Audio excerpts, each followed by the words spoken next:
नांदेड येथे शिवसेना शहर प्रमुखांनी केल्या दिव्यांग व्यक्ती व त्यांच्या वडिलांना मारहाण। नुकतीच महानगरपालिकेच्या निवडणूक संपली। या निवडणुकीत प्रभाग क्रमांक 3 मधून शिंदे सेनेचे शहर प्रमुख श्याम कोकाटे यांच्या मातोश्रीचा पराभव झाला आहे। या पराभवाचा राग मनात धरून शिंदे सेनेचे शहर प्रमुख असलेले श्याम कोकाटे यांनी दिव्यांग असलेले गजानन कोकाटे आणि त्यांच्या वडिलांना बेदम मारहाण केली। या मारहाणीत गजानन कोकाटे आणि त्यांचे वडील जखमी झालेत। मारहाण करताना श्याम कोकाटे म्हणाले की तुम्ही मला राजकारणातून संपविले, मी तुम्हाला जीवनातून संपवेल अशी धमकी देत मारहाण केल्याचा आरोप गजानन कोकाटे यांनी केला आहे। श्याम कोकाटे हे शिंदे सेनेचे आमदार बालाजी कल्याणकर यांचे कट्टर समर्थक मानले जातात।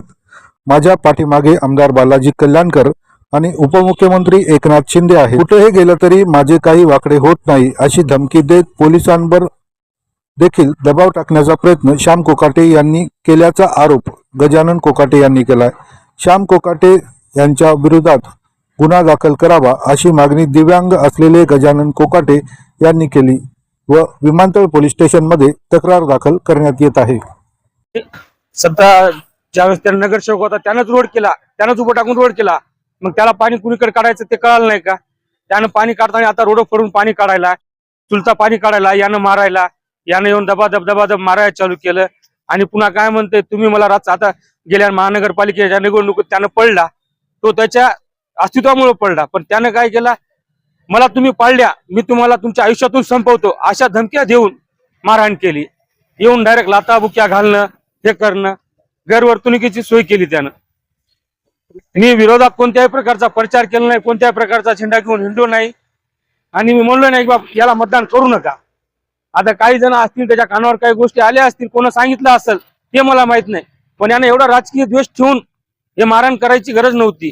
आज तो 7 वर्ष नगरसेवक शिंदे गटाचं शहर प्रमुख पद आहे म्हणून त्या शहर प्रमुख पदासाठी आमदार बालाजी कल्याणकर सोबत तो हिंडतो, मुख्यमंत्र्यांसोबत राहतो, म्हणून त्यानं सामान्य जनतेला त्रास देणं चालू केलंय असं मला वाटते। त्यानं तो पदाचा राजकारणासाठी स्वार्थ साधत नाही तर स्वतःच्या हितासाठी पदाचा स्वार्थ साधत असेल असं मला वाटते।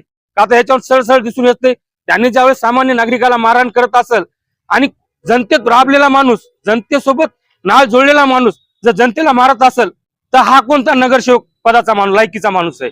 मला हे म्हणायचंय। आज माझ्यासारख्या विकलांग माणसावर जर गुन्हा दाखल करत असेल, माझ्यासारख्या विकलांग माणसावर जर असे त्यानं अन्याय करत असेल तर चांगल्या माणसासाठी किती दुर्दैवी गोष्ट आहे। त्याच्यासाठी काय मागणी काय? आता मागणी काय नाही, आता मी माझा मेडिकल झालेला आहे, मी गुन्हा दाखल करत आहे आणि त्यांनी गुन्हा दाखल करताना कसे गुन्हा दाखल करतात।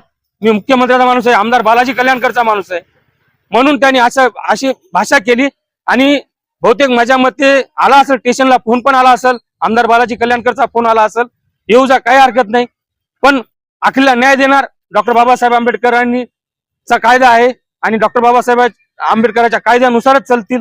अधिकारी लास्टला काही गेलं तरी न्याय देतीलच